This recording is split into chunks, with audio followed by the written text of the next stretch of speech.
Hey, this is Sal, and this is my show.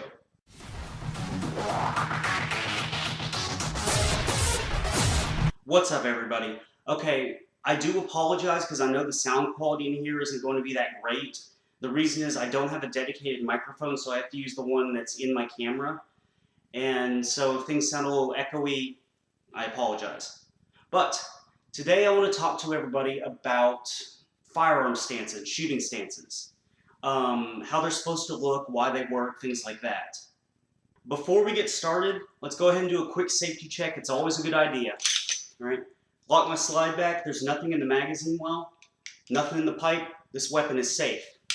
Now, for training purposes only, I'm going to go ahead and load a magazine into the mag well, but I'm not going to put it into battery. The reason I'm doing this is because it will give me a realistic weight for this weapon, and I know personally that I perform how I train. I don't endorse necessarily anyone else doing this, and I'm not responsible for any, negligent discharges or accidents that happen if you choose to train like this. Okay, our safety check is out of the way. Let's get on to the good stuff. So, before we actually start talking about any real stances or anything, I actually want to talk about just drawing your weapon and bringing it to the ready, right? So say, it's in a holster inside the waistband, wherever have you. You want to be able to get your weapon in an efficient manner out onto target. So ideally, you're going to want to know where your gear is, and that's only going to happen through, muscle memory, you doing this exercise over and over, things like that. So you bring your weapon up, and you're not going to do this. You're not going to pull your weapon out and sling it up like I see a lot of people do. What you really ideally want to do is take your weapon, bring it up to chest level, and then punch out. And what that looks like from the other side is I'm ready. I'm at my ready stance like this. I pull my weapon. It comes up and goes out. The reason that's a good idea is because, all right, I'm going to show you up close. Up here, I have my weapon up, and I can immediately grasp and get my grip where I want it to be. If I'm doing the inefficient way of drawing it and slinging it out here, my grip isn't coming into play until I'm extended, and that's not a good idea. It's inefficient and it's not quick. You bring up, you punch out. In fast motion, it should look ideally like this. And as a side note, once again, this is something that's only going to come through practice. You don't want to have to, in a dangerous situation, look down and find your gear. Right? You don't want to have to look down, find your gear, and take your eyes off of your target. You want to come up, punch out, bang, bang, bang, threat, bring it back in at the ready, assess, and reholster, all without looking. Okay, for real this time, let's actually talk about stances. There are 4 main ways of shooting that I want to address today. The first one being isosceles, the second being weaver, the third being center axis relock, and the last one being gangsta. All right. Now, I only consider 3 of these actual stances, and I'll let you figure out which ones those are. But let's get into isosceles. It's called this because if you were to view the shooter from a top-down position, their body would compose an isosceles triangle. With their arms being straight out in front of them, they would make the long legs of the triangle. This is the main way that I shoot. I found that it's very stable and it works for me. You may have different results. Normally, your legs would be shoulder width apart with either them parallel to each other or one, slightly in front of the other. I found it doesn't really make that much of a difference. You have your weapon straight out and you're going to be leaning a little bit forward with it, following the natural curvature of your spine. I see a lot of new shooters doing this. They lean back with the weapon. It's not very stable. It throws off your center of gravity, and it's not a good way to absorb the recoil. I know some people don't like this stance for the main reason that when I have my weapon straight out and I'm targeted in on an opponent, the entire width of my body is facing them. If you've ever talked to anyone who ever had to wear any sort of personal protection equipment for any length of time, like body armor, things like that, they'll tell you that as far as arm radius, those vests, those plate carriers, they're not very forgiving. They're not generous as to how much you can move. So Things like Weaver stance, they're not possible sometimes. And so this is the only way you can shoot. And if you're wearing a bullet resistant item like that, it's not as much of an issue. In fact, it almost sort of optimizes the damage reduction potential that that piece of equipment provides you. But enough about that. On to Weaver stance. Weaver stance is somewhat similar to isosceles in that, feel a little light here, I think you forgot something. Okay, so Weaver stance it's almost the same as isosceles with the weapon straight out in front of you, but what we're going to do for this is we're going to turn our torso and we're going to pop this arm down a little bit at either 30, 45 degree angle. I don't know. I personally don't use this stance. I don't like it as much as isosceles, but that's why these different stances exist. Maybe it works for you. One modified form of Weaver stance that I really don't endorse is what's colloquially called the, cool, I said that word right. It's called the cup and saucer, I guess. Here's your standard Weaver. Cup and saucer is, instead of having your hand in front encompassing the grip like normal, it's on the bottom cradling.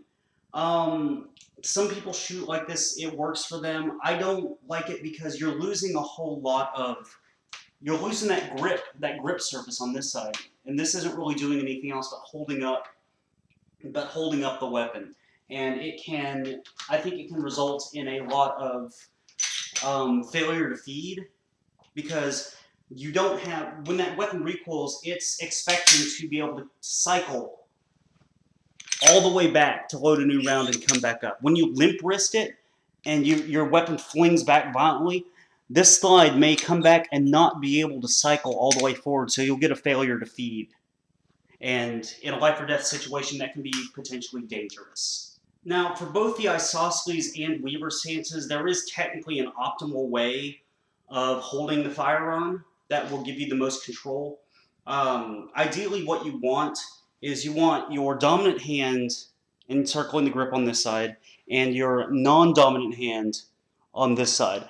And you want as much of this palm surface here touching the grip. That way it'll give you complete 360 degree enclosure and give you the most amount of control. I mean, there's some debate over what thumb should really go on top here.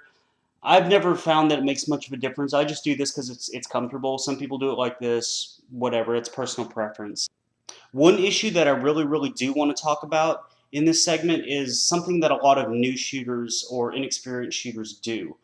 I'm actually going to go ahead and take the magazine out for this portion because I'm going to be touching the trigger. But, let me see. Let me actually get behind the camera for this. One thing that they do is, here's the look at how the weapon is oriented like this, right? Straight up and down. What they do is when they grip the weapon, they grip it at a cant. Their wrist is coming in at an angle. And I know that's more comfortable. It feels more comfortable here. You get your finger all the way through the trigger guard and wrap around the trigger. I know that feels natural, feels comfortable, but it's somewhat wrong, or it's not as efficient, should I say.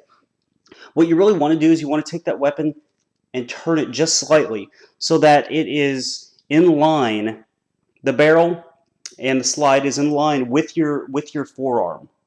And just the first pad of your trigger finger is going to be touching the trigger. And the reason that's helpful is because when this weapon recoils and comes back, what you want is the recoil to go down in line with your arm rather than off to the side. Alright, we're going to go ahead and actually skip over center axis relock for right now and go straight to gangsta shooting. You've all seen it. It's guy's leaning back, he's cool, he's got his gun sideways. And I personally am somewhat glad that this style exists, because if some fool comes up and tries to mug me holding their gun sideways, well, I'll feel pretty comfortable in that they're not going to frickin' hit me.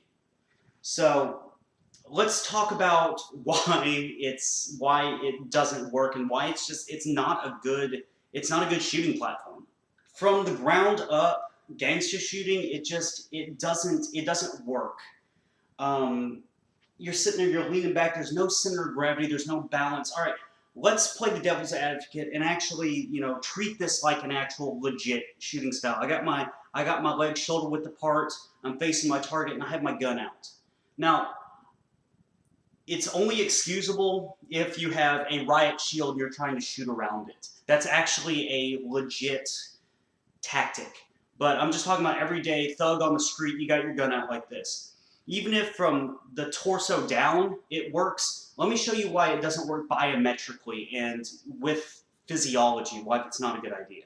Let's just go ahead and start with the weapon and work our way down. Okay, I got my weapon out.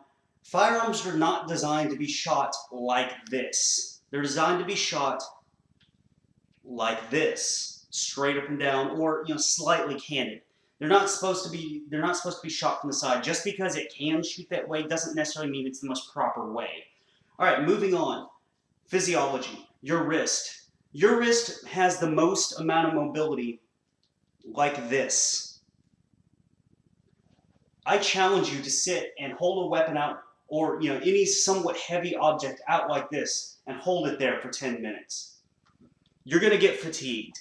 Your shoulder's going to get fatigued. Your elbow's going to get fatigued. Your wrist most certainly is going to get fatigued. I can stand like this with my weapon straight out in front of me. My shoulder may get a little bit tired after 10 minutes, but the rest of my arm is fine. We're going to actually move from the wrist into the forearm and into the actual skeletal structure. There are two bones in your forearm called the radius and the ulna. The radius is the bone on top and the ulna is the bone on bottom. When I have my weapon straight out in front of me like this, those two bones are in parallel. They're lined up and down. And they act like an I-beam system, more or less, supporting my wrist. And they turn. So whenever I turn my wrist like this, those two bones cross over each other. And I lose all stability that I once had in my wrist. And that's one reason why physiologically gangsta style doesn't work, other than the fact that when I'm standing there and I have my gun sideways, I really can't utilize my sights effectively, When I have my weapon out like this, my sights are in line with my eye. The weapon itself is more or less in line with my shoulder and chin area, and I'm not having to raise the weapon up to look down my sights. And finally, center axis relock, or CAR method. It was designed, I think, by a man named Paul Castle for quick, deployable, close-range combat. It looks kind of weird. It really does. Your weapon is out. Your support hand comes in. Instead of being on the side like normal, it's in front. And instead of your thumbs being on top of each other, they come together and make kind of a triangle point. And instead of it being out in front of you like this, your arm is actually tucked in and you lift the weapon up at an angle. Now, disclaimer, I've never actually done any shooting courses or trained in center axis relock. I've just done my research on it, and I've gone out to the range and popped off a few rounds like it.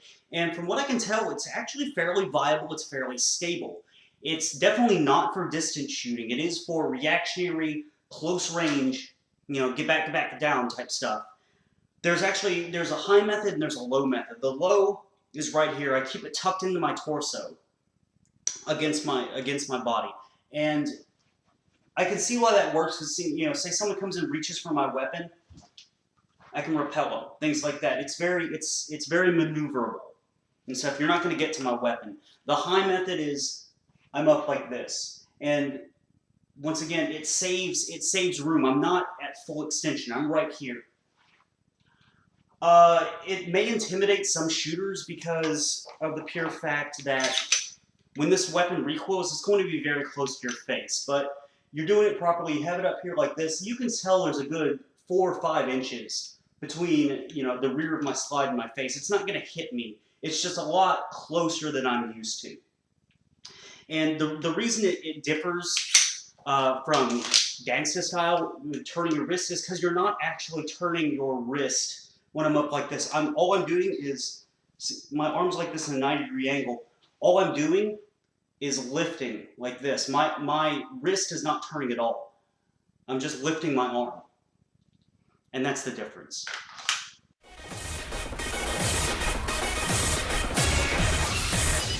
But anyway, y'all, that's it for now. Hopefully you enjoyed this and you take something away for it. I tried to cover really as much as I could in a short amount of time. I know I didn't touch on everything under the sun, but hopefully this helped you learn some things. You know, everyone's got to learn and develop their own way of shooting, but hopefully I illuminated some of the highlights and told you some informative things about why things work, how they work, and why they wouldn't. So anyway, hope you enjoyed. I'll see y'all next time. Thanks for watching.